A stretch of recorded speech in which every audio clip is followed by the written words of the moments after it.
and welcome to episode 13 of our Wi-Fi chats or the Wise-Mind Fireside Chats. And today we actually thought we're going to talk about good relationships. So what makes relationships tick? How can we be, or what can we do to actually gel, to have fun? And it doesn't need specifically to be just relationships like with our partners or being married. It could be also good work relationships or work we're in for a long time and we still have fun doing it. So what is it which makes us commit to something long term when it comes to relationships, and why does it work? So that's the idea, and I open up the floor. And yeah, I'm glad to have Brett and Erika here who actually are together. So the question is, do they perceive the same things as the ones which makes the relationship work?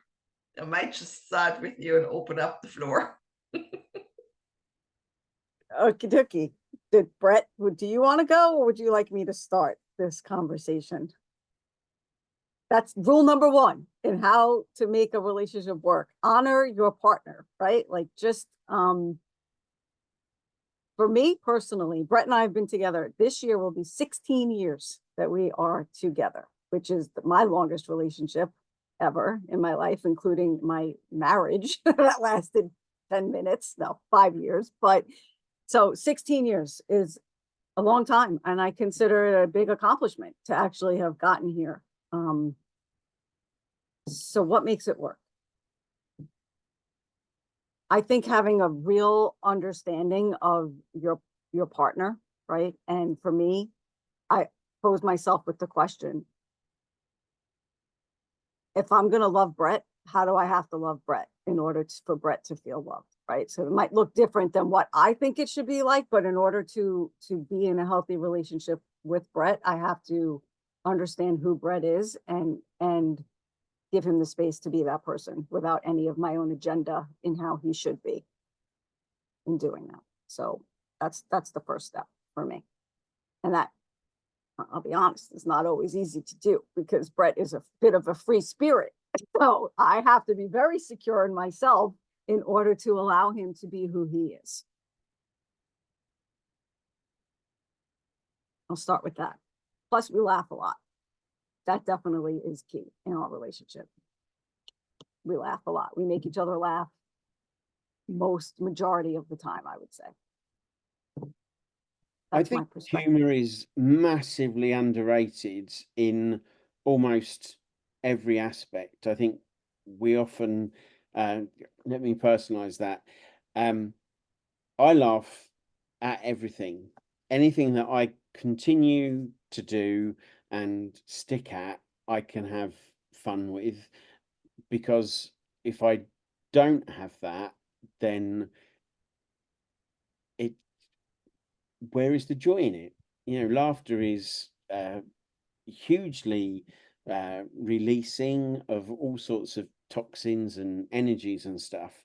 And I can't imagine committing time and effort to something and not having fun with it. So it seems to go hand in hand that whatever the longevity of something is, whether it be interpersonal relationships or working relationships, even the relationship with myself, if I can't have fun with it and bring some humor to it, then it would just become a chore, and that to me would lead very quickly to difficulty. Yeah, that's really a good point. And I also liked what Erika said, and it's a really uncommon, we talked about common sense, it's a really uncommon thought process. We go into a relationship thinking, okay, I want to be loved this way. And because this is what I like, this is how I show my love to the other person. But we all come with a set of different experiences. So that person may feel it's not loved by the way we think we are showing our love. Right? say if I'm a person who thinks, okay, love is also about feeling secure and security, and feeling loved means that my partner sits with me every evening when we're off at home, right? And doesn't spend time with the mates anymore because he loves me now, he has to stay home with me, right? I see this very often. But what if the other partner's understanding is that security means we are so secure with each other in a relationship, and showing love means they show me they love me by trusting me, so I can go off on the weekend with my mates and they're fine with it and they have their own independence and interests, and then we come home and talk about them, and that keeps the relationship going because there are, you know, advantages coming in, we can talk to each other, we still have stuff to talk about. That's my idea of showing love. Then we have started away from the start a problem, because one will give out because the other one seeks freedom, the other one will give out because they feel that being held back and put into a cage. Mm-hmm. So I love your idea, what you said there, and hinted at it, that the idea of how do I love a person, how can I show them, has to do with how does the other person feel loved. Absolutely, really, really great idea. So the question, sorry, no, go ahead. No, I just personally, for me, like, I don't want to be the reason why anyone, Brett specifically, especially, is unhappy, right? I'm not going to be the reason why he might feel angry or resentful that he isn't able to do something in his life. And it's not, I don't have the power, or it's not my place to tell him what he can and can't be doing as a person. So, and it's important to me, and I think this is a key in any healthy relationship, to have your own individual things that you do that form you as your own individual person that you can grow together with, right? Like you don't always you don't have to be intertwined growing. You can grow parallel with each other and have certain areas where you mix and other areas where you don't, but you're still a unit together, supporting each other. So honesty for me, communication, laughter, intimacy, all really important in relationship, and respecting that this person was a fully formed human being before I even met him. So he has who he is. And gratitude for Brett and his relationship with my kid. That's super important to our success. I concur with all of those bits and pieces, particularly the recognition that they were a fully functioning person. You hear this expression about somebody being a fixer-upper, and I don't think a person should be thought of like a house that has room for development, because you highlighted very early on, loving that person as they need to be loved. And that to me is talking about your love languages, which isn't something I'm a huge expert on, other than I'm aware that they exist. And then if there is room for growth or change, and the person that you've connected to wants that, then maybe that's something you can support and help.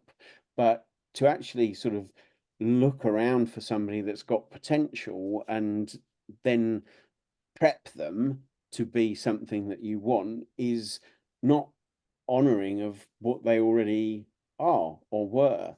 And so recognizing the innate value of the person, being attracted to that for what I'm going to in air quotes say the correct reasons, and then working on understanding each other so that the fun, the communication, the shared bits and the uncommon parts all serve a common purpose is what I would consider to be a lot healthier. Yeah. look, we've been together a really long time. It hasn't always been rainbows and unicorns. It's been hard. It's hard. It's hard work making a relationship work, right? Like you have to constantly be revisiting, checking in with each other. Like, where are you at? Like, what has changed for you? What's important for you now?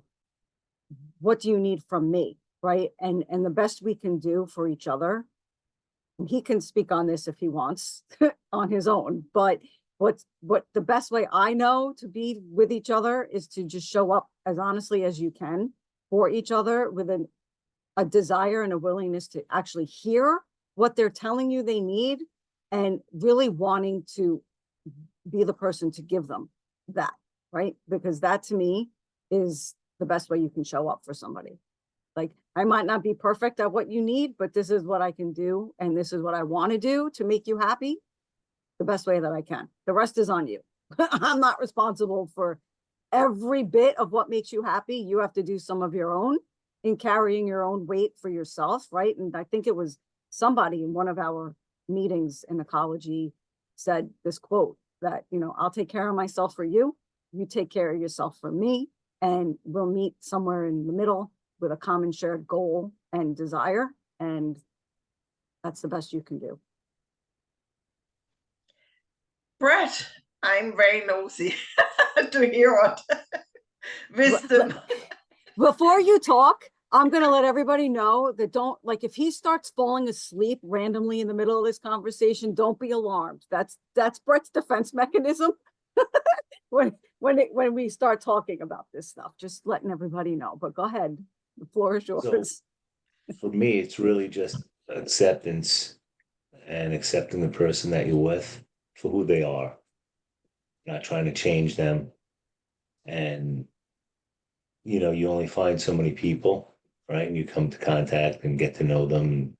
And there'll become a time where, you know, you're staying with them a longer time, and it's hearing each other. It's accepting each other for what you need to do for yourselves, giving them the space and time to do whatever it is that they need to do, to keep themselves whole and happy, right? Because without that, that's the beginning of the breakdown.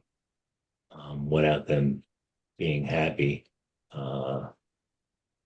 I'm definitely not perfect, right? So I know I have my flaws, and that's okay, because I don't think there is anything that is perfect, right? So every day is a new day to try and shift into the next step and do something different and do something better if you choose to, and you have a calling to do it. I might not want to do it this day, but then all of a sudden I'm being called to do it another day and in a different way. So in allowing yourself to kind of move through a space like that in a relationship is really, I'd say, key to just having it work, because relationships are not easy. And then there's, you know, you can have your fights, and then if you don't apologize, then there's the resentment. Sounds familiar. Right? Another episode. But it's letting go of those things and not holding on to those things so they don't keep growing and growing. And now you're dragging all this crap behind you and into not wanting to spend your time with somebody or have the space, just clean space. You want room. You want to be able to move around. With all that crap, there's no room to move around, and there's no room to grow. And it kind of holds you back. So it's dropping all that stuff off and giving the space that you want to the other person so that they have it. And what you want, you can share with the other person, do it with them or not with them. It's their choice, right? Yeah. It's life. Who do you want around you? Who do you want, you know, to go through life and have people around you and your friends, your family, it's you're gonna be who you surround yourself with. So bring the ones that are important to you close, ones that aren't so important to you, you could still bring them in and share and offer, you know, so that they can feel what it is. And maybe it's not their cup of tea, right? And that's okay because that's their choice. But you can, and people come and go. So, and that's one of the hard parts is dealing with the coming and going of people as well. So whether it's friends or family, it could be anybody, co-workers. There's like so many different relationships. It just doesn't go to an intimate relationship, and even intimacy is in all the relationships. So it's not even where it's tied to just you and your girlfriend, wife, partner, whatever it is. There's no difference. There's still intimacy in how much I can share with Alec, right? And if I can bear my cry or whatever is going on for me, right? Can you open up to somebody else? Can you do those things? Are you able to do those things? Do you ever do those things? Some people never cry. And I don't know if that's healthy, right? I'm not a doctor. I'm not, a scientist or any of that stuff, but I feel like there's times when you got to have some kind of a release, right? And who do you want to be around when you have that release? And who do you have by your side or in your circle that you can actually release and not have some sort of judgment or talk go around? Oh, so and so, it's truly between you and that person, or you and three people, or whoever is in your circle. So it's what life, I think, is about, is finding those key people that you connect with, that you accept for who they are. You don't look to put your crap on them. You look to, and if you do, you know, I didn't mean to do that. Apologize, because sometimes that happens. Like I said, I am not perfect, right? And so it's just throwing that apology out there, acknowledging that, all right, I am acknowledging that I didn't like what I did or whatever it is, right? And then moving forward from there. But yeah, it's relationships, they're all over. And how how tight do you want those relationships? Because they can be kept light, and you can laugh and you can giggle. But then when there's the hard times and you can't laugh, where are you going? Right? You might be able to go somewhere and you can't laugh and you're still laughing because you can have other um do relationships that deep where you can cry and then go into the laugh and laugh at what you're going through. And then that other person may be able to ask you certain questions that you come back and you're like, oh my God, I'm crazy. Like, what the heck, man? I got the world, you know, I have everything. I don't need much more. It's all materialistic stuff, all the other stuff. And that could be obtained by, working hard and getting a job. But is it gonna make you happy? What does it do for you? And how does it help you grow as an individual? Right? It's more, I'll put it out here, I'm gonna be hitting the lottery. and I am going to hit for such a shit ton of money, and I'm going to have my way of spending it and putting it back out to the people that I want to put it out to, and share it with the people that I want to share with. So, Alec. I wanted to share a story of some people or a lady that I met early on in my ambulance career. And the reason for bringing it up is an element that I think is important, which is continued application to the relationship, trying to keep things working. And when I met this lady, she had a card from the Queen, so she'd had her 100th birthday, and there were a couple of newspaper cuttings about her and her sadly departed husband. And I don't recall how they met, but it was, you know, a long time ago. We're talking about the 1915, 1917, something like that. And he would cycle from Christchurch in Dorset to where she lived in Glastonbury in Somerset after his apprenticeship finished on a Friday afternoon. So this was at best on a 3-speed bike, one of those old bone shaking bikes.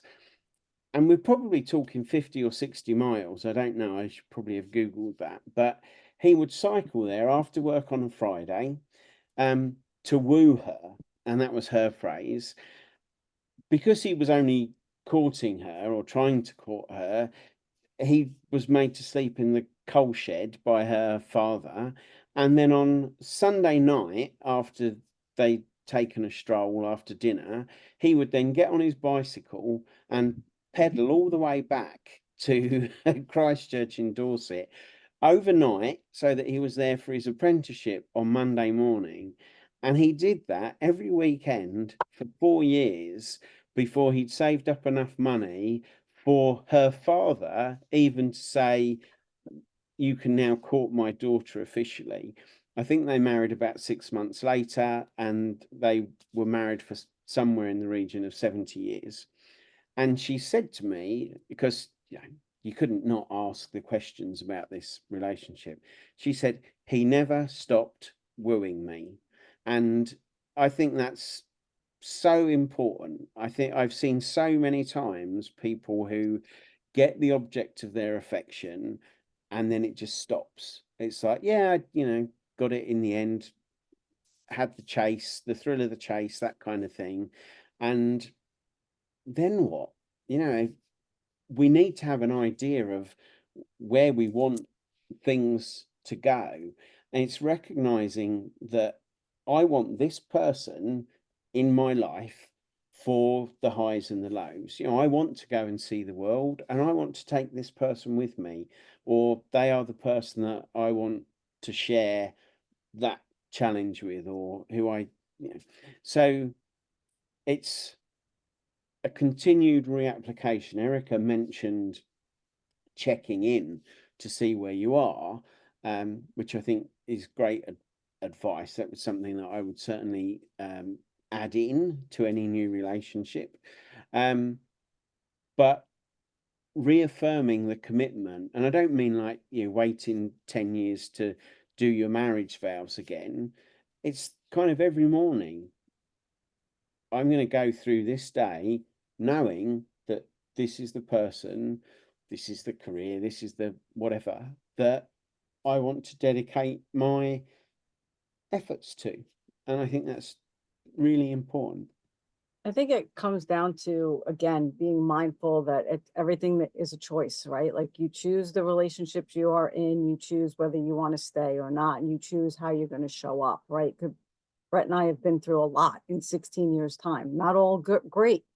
It's not all been great. And when it's great, it's easy to have a healthy relationship, right? Everybody's on point. Everybody's doing whatever they're doing. The laughter flows. It's great. But when it goes south and it's getting hard and you're in the shit and the weeds of it, it's in those times that it counts. Like, how am I showing up? What do I want to do? How important is this relationship to me? Am I willing?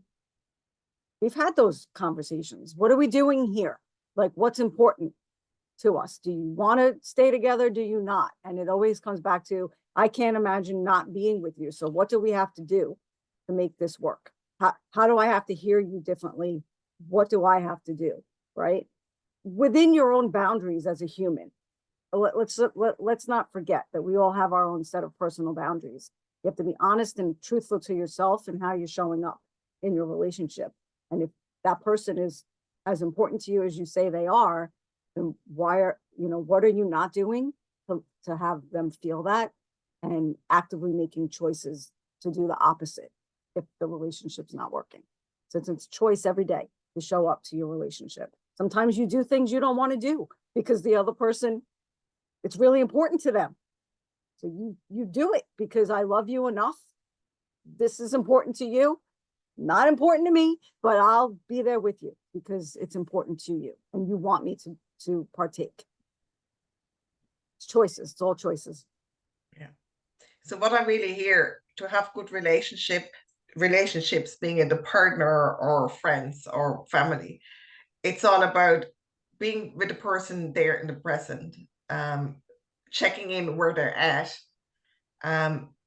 making sure we give them space and acknowledge it, to have the good communication, to see what they need, what we need, and find a common space or place to work from. And I think this is really important because some of you hinted on it already. I think the biggest killer for any relationship is boredom, routine, and forgetting about each other. And that happens a lot. I think that's where most relationships fall apart, because we get into a routine. We go to work, then the kids come. I mean, where I always cringe is when I see couples and the couples refer to each other not by the names anymore, but mom or and dad. Oy. That was a long time so common that a couple would say to each other like, "Mom, where's the milk?" instead of Erika. And I go, hold on, what has happened to this relationship if you don't even use your first names anymore? You're just the role of the mom and the dad, because it's just all where it ended up. Any relationship needs a lot of work all the time and a check-in. And I think, as Alex said so nicely, you get married or you go into a relationship, a long-term relationship, and said, we're here yet, and that's grand. And in the beginning, I call it the honeymoon period, it lasts maybe 2 years, and then the routines are settling in, and we forget about everything. We forget about working on them hard. And I love the phrase of your lady, we have to woo each other, right? Because we presume people don't change. We in that, and we presume it stays the same now for the next 40 years, and we presume people don't change, but we change all the times. Our partners, our friends, our family change all the times. So if we don't check in, if we don't meet them where they're at, 20 years down, we just work from a frame of reference we had of them 20 years ago, and it probably doesn't meet the person at all anymore, because they're 20 years of experiences. They can't be the same person anymore. So how can the relationship work if we still work on the premises of the person we knew 20 years ago, and not the person who's right in front of us? Yeah. And when there's no fun anymore, no weekend together, no laughter, no adventures together we can talk about. I think the funniest thing that ever happened to me, I had a meeting with somebody, and it happened to be Valentine's Day. And we went to this restaurant, and we had totally forgotten about Valentine's Day. We had such a fun because the waitress, who knew him well, thought he had a new girlfriend, and we had a bit of fun with that. And we were talking about the comedy at the time. We both ran comedy clubs, and we were talking about it. And then we realized all the couples around us were listening to our conversation we had, because none of them had anything to say to each other. They made this effort to go to the restaurant together because it's Valentine's Day. You have to go and do something as a couple, right? But they had lost connection so much that they sat through an entire meal with not exchanging one word with each other, because they had nothing to say to each other anymore, because there was nothing in it. So how much is boredom a killer of relationships? It's really important, because as you're talking, I'm thinking about, us here. And I think the bare bones of it for me is Brett is actually my friend. Like he's my friend first. So like if something happens, I want to tell him. He's like the first person that I want to share news with, any good or bad or whatever. So I actually like who he is as a person. I don't know how any relationship can last for a really long time if you don't have that at the very basic foundation. Like as people, we actually like and respect each other. Everything else after that is icing, on the cake for me, and just learning how to communicate and really being okay with when things go to shit. Like when things are hard and you have to actually sit in that and be open to hearing what is making the other person unhappy and what you may or may not be doing to contribute to that. It's really uncomfortable place to be. And most people are, when they're looking for the door in those conversations, like, all right, I'm out, we're done, we hit this roadblock, so that means our relationship's over. When that happens to us, we are actively sitting in that space together, looking at each other, trying to work through it, seeing what comes up of it, and actively making the decision and choice to remain as long as we need to in that space and do what we have to do to get through that space. So I think that for us personally, I mean, that's my perspective. I'm sure he's got his own, and I'm a little offended that he said nothing's perfect. I mean, I'm sitting right here. He could have at least said, except for Erika. I mean, come on. But whatever, that's part of loving Brett. I have to know that he's not going to tell me nothing unless he really means it. So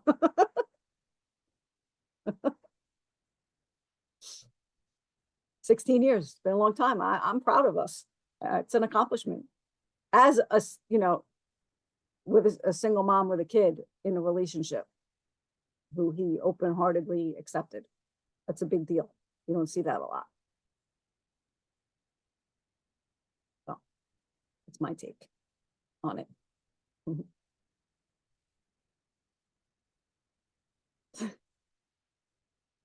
Silence falls. We're all waiting for you to get down on bended knee or No, something.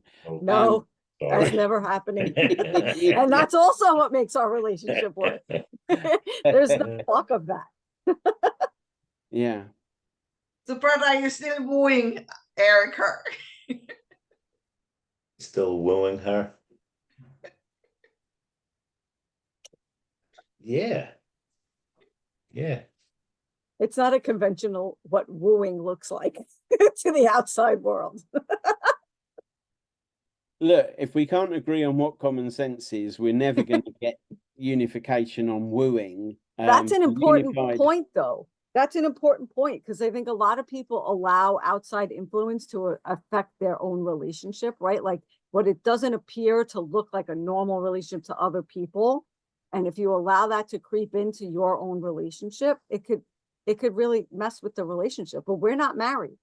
And early on, I mean, I don't know about him, probably not so much people in his life because they know better, but the female always will hear, when are you getting married? What are you doing? Blah, blah, blah. And if I was any different type of person and didn't respect Brett, and no, I'm not pushing, like, do I want a relationship with Brett, or do I want Brett to run the other way? So I can decide, am I going to push on the let's get married point, or am I okay with this relationship? Because if I'm okay with it, it doesn't matter what everybody out here thinks of it. And that's exactly what Gabby was, or what it brought up for me about what Gabby was saying about Valentine's Day. Everybody goes all out. Some people go all out once a year to show their loved one that they are important. I would rather have any other day of the year to know. And that song by Extreme, More Than Words, don't send me, well, you can send me a really funny Valentine's card any time of the year, but you don't just make an effort on that one day of the year. We've said it time and time again. We've even said it in a recent recording. Actions speak louder than words. Show me by the way you are that you love me, and vice Mhm. versa. You know, it goes both ways, and make that continued effort. You know, if there comes a day when we're sat across a restaurant table and we've got nothing left to say to each other, unless it's such a companionable silence that it comes from hard-earned victories over life and stuff, where we kept going together and we just know, and we're not sat in our phones, we're just sat comfortably taking the world in around us, people watching, so that we can chat and laugh later. But to find yourself in that situation where you're eavesdropping on somebody else's conversation because what you've got is so dull, so boring, and then there's a big lump of accountability for the person, the individual there, as to how did our relationship become this way. Mhm. We don't do Valentine's Day. I'd rather him take the garbage out. Yeah, I don't need that. Just, make dinner. That'd be nice. Brett takes the garbage out on Valentine's Day. Does that technically count as cheating on you? No, that's like the best thing ever. If I'm getting a Valentine's Day and the garbage gets taken out. Isn't it interesting as well, if you think about it, that people say, oh, the relationship broke up because the other person cheated? I think relationships died long before somebody cheats. 100%. People cheat because the spark has gone out. Mhm. The people cheat because they're bored. They may be looking for an adventure. For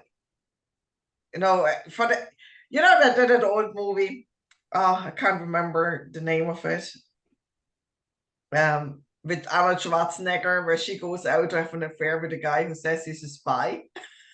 Because she is so damn bored, right? She wants some excitement in her life. And that's what I mean with it. I think cheating, being unfaithful to the other person, is a symptom Agreed. of an already failed or a relationship on the downward spiral, because there's no effort, there's nothing done. It's the boredom, it's the everyday routine, it's being fed up and not being seen by the other person. Like, you are just being seen as the mom. People forget women have a really high sex drive a lot of the times. And, commonly we're not supposed to, because we're women, we're not supposed to have a high sex drive. I have more women complaining to me about the partner not giving them sexually what they need than men. Right? To a point where they even have a bad conscience. Maybe, I don't know, with the young people nowadays. I'm talking about my age group now. People I know, right? Who say, but I can't talk to them about it. What will you think about me? Because there's this common thing that women are not supposed to, right? And they would love to have a little bit more excitement and adventure.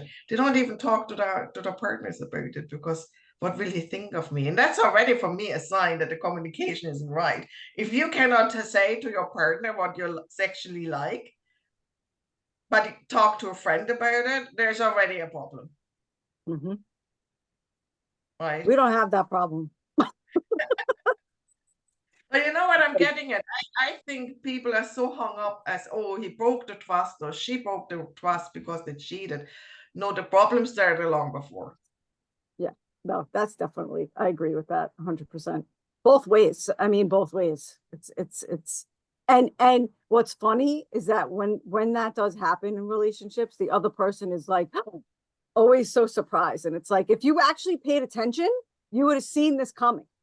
You would have actually seen this happening right before you, because I'm sure it was attempted to try to be worked out, right? In some way, the other person is tried to talk to you about it, tried to get you to see something, and you just were not present or aware.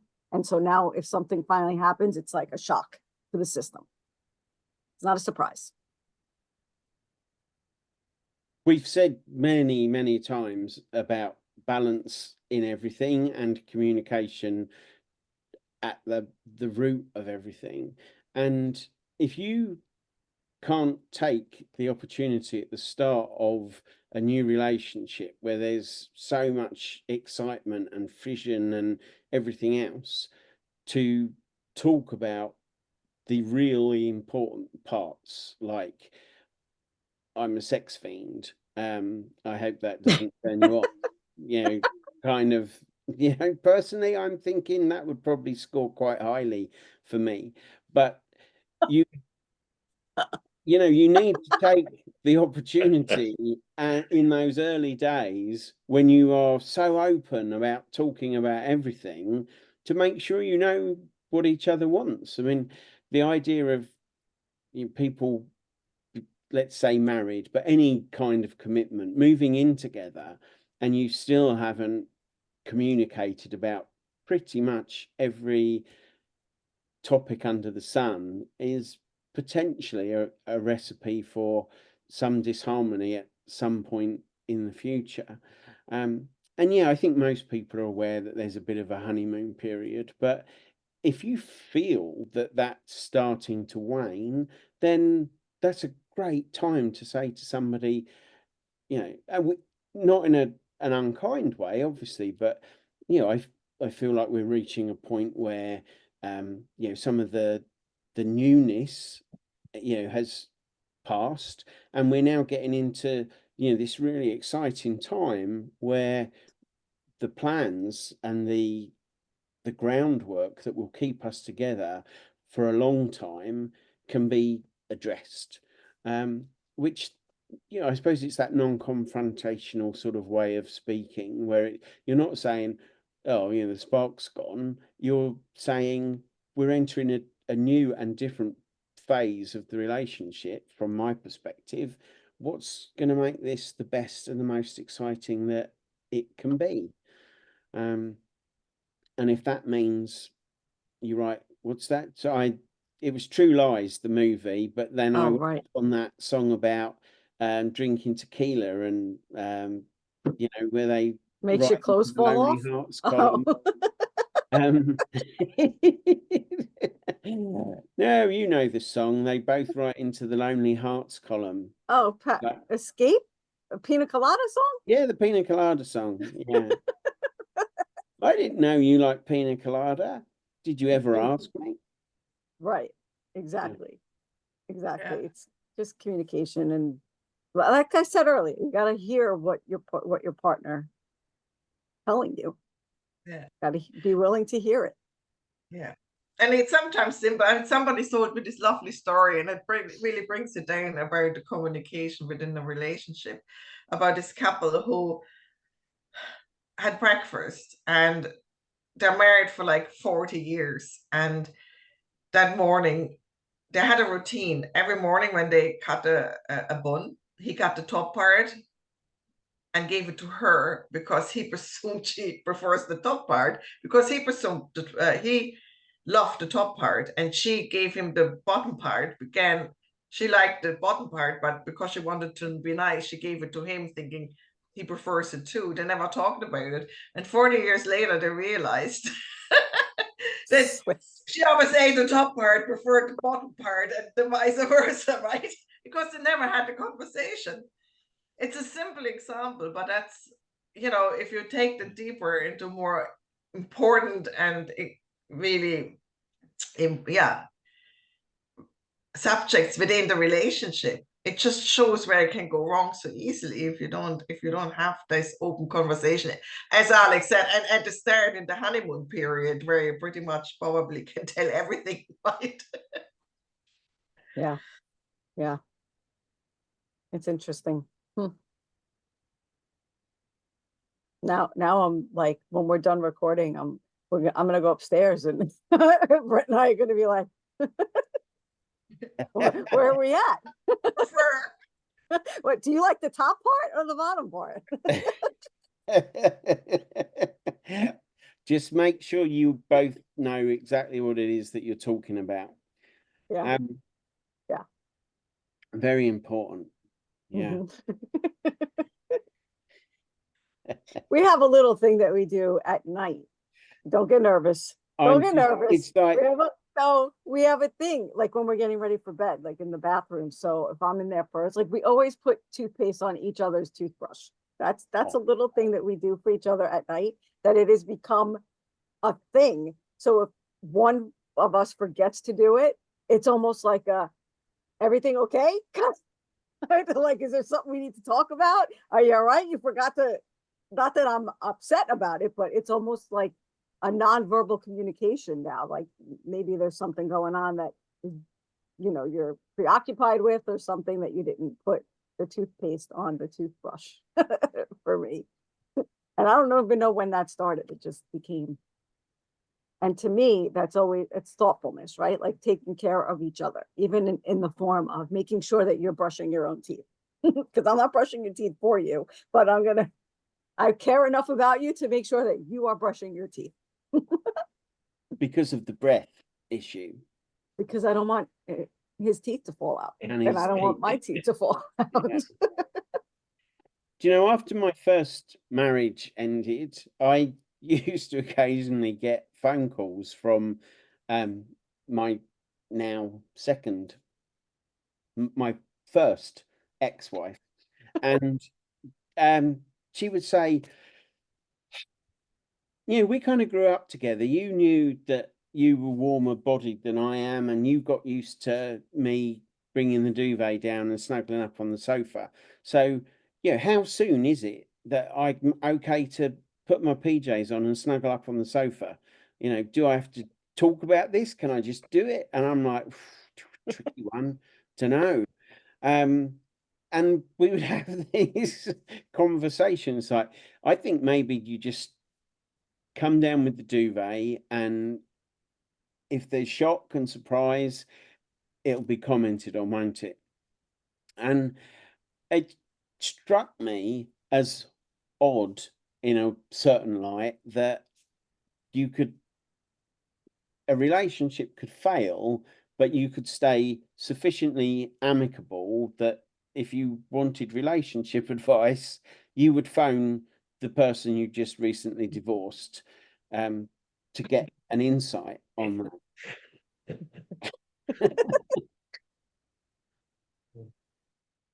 Sometimes relationships don't always work out like that, but you still have a foundation of a friendship. Yeah. Exactly. They're going to be honest, right? Yeah, I got nothing to lose. We're already divorced, so I'm going to tell you the truth. Yeah, you got the house. Gabby's already pointed that out. So I don't care when you bring the damn duvet down. Give me my house back. No, I say that in complete jest. I didn't get the house when I got divorced. I didn't want that damn house. I wanted my kid and the treadmill. I left. And you only needed the kid to help carry the heavy end of the treadmill. Is that where you were with that? No, it was a baby. Oh boy. Yeah, this is a good conversation. We could talk forever about this. So as the only member of this current little group that is not in a committed sort of long-term relationship at the moment, I would like your final takeaway piece of wisdom for me. When I get down on bended knee, what's that in the Julia Roberts movie? Is it Notting Hill? Just a girl stood in front of a boy trying to tell him that she likes him or something like that. So when I'm in that really awkward, fumbly moment again, what's your saving words of wisdom for me? I guess my first words of wisdom would be, don't go on bended knee. Is that old fashioned? No, just not. What I mean is, don't have the pressure of feeling like you need to be married to have a committed, successful relationship. That's the first key for me. I guess it's, for me, honesty and communication, and really remembering why you chose this person to be in your life, especially when things get hard, and being open to hearing their needs and owning your own shit if it's something lacking in you that you're expecting them to fill.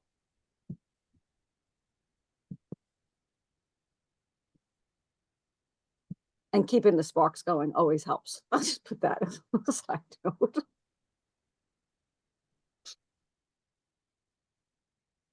Yeah, everything Erika said, with the added point of make their, even not only life but also the relationship an adventure. Take nothing for granted. Don't get into a routine. Don't take the status quo. Just keep the fun of the honeymoon period going. Yeah, of course, we all have serious moments and problems and the whole lot. We can work through it, but I think this routine and boredom which sneaks in, and where we stop talking to each other and then grow apart. That's for me the main thing. So to keep it fun, to keep it sparkly, to remind ourselves, there was a honeymoon period. That's why we got together in the first place. Let's keep that going.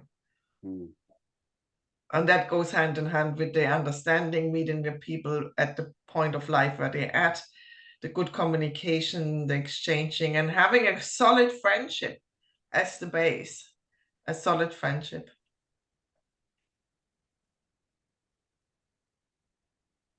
I think friendship and having fun. Just have fun and be who you are. Don't sell a false, a false person of who you are. Be truly who you are and all your defects, right? Because even those defects are perfect for the right person. I like to turn up from the very start as you, and don't, not as a facade of you. Then you get together and then 10 years later it's like, hey, that's not the person. You know what I mean? I mean, we all change, but I mean, if we discover straight away, oh, okay, this wasn't really it. Like, those nasty surprises people sometimes have when they move in with people. Just be honest about yourself from the start without pretending. It's so true. When Brett and I first met, I was very clear that he had a love affair with his motorcycle, and that any attempt for me to think that that was going to be replaced was crazy for me to think, right? So when he decides he needs to get on his bike and go locally or even for a long trip, I have to be secure enough to be okay with that, because that's who he is. That's who he's always been. There's been no surprises around that. So talking about outside factors, there have been times where people have been like, what do you mean he's gone for a month? I'm like, what do you mean? What do I mean? That's what Brett does. And if I'm going to choose to love Brett, I have to take all of that and allow him to be who he is, because I'm certainly not going to be the one to tell him he can't do that. He's been honest from the start about it. So yeah, really important point. Yeah, I guess what I hear from that last point that Gabby brought up is, if you are hiding something, then that can only cause some kind of friction. Whereas if you change or alter over your period, which is natural, then that's something different. That is to be integrated, or if it's a tension, to be eased in some way. So I need to get myself a motorcycle before I meet my next new person. I think it's also important to realize when we get into a relationship, if we commit to it from the start, to realize this is the person, that's the way they are. I've heard, I don't know, the man may can comment on that, but a lot of times I heard from girls saying, well, I knew this, but I thought it would change. Right? So they presumed, okay, the minute we're together, they won't do that anymore, because if he loves me, he won't do it anymore, right? But we're right at the back of the very start, what Erika said, we meet them where they're at and how they want to be loved, not how we think. you know, if or put an expectation on it. If he really loves me, he stops going to the pub Saturday nights with his mates. Right, that's a typical example, but I heard it a lot. Well, I thought he would stop. Yeah. There's the minute we were together, or we have, you know, so why would he give up his friends in the first place? Why would you ask any person to give up their friends? That's an insecurity in yourself. That's not on the other person.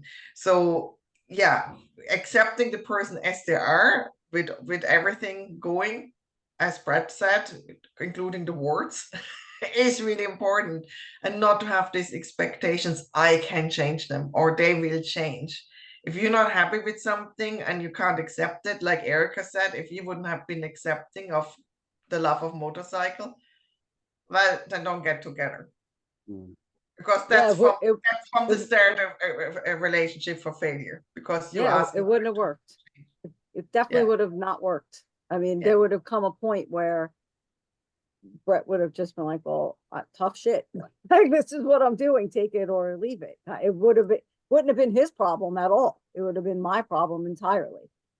That, you know, I was tricking myself into thinking, yeah, that's all right. He's just saying that. But once he, like, what sort of level of self-inflation is that in a relationship to think, well, I'll change him. Like, really? No, he's a fully formed person with his own loves and, you know, hobbies before you. Not happening. Yeah, it's as dangerous as thinking the person won't change. They will stay the same forever. Yeah. I guess there's an element of that fixer-upper, and I suppose, you know, as I grow longer in the tooth as well, you perhaps more idiosyncrasies. It's like Erika said, you don't expect that there would be a bended knee proposal. You know, I'm probably of the place where I'm like, I'm such a cranky old man by now that it's like strictly Tuesday afternoons every other week, because I've got all of my idiosyncrasies to fit in. Thank you very much. Which I guess is potentially one reason I might still be single, but maybe I make it Wednesdays. I'm ready to grow and change. Well, on this note, thank you very much for the really, really lovely conversation, and we see you in the next episode.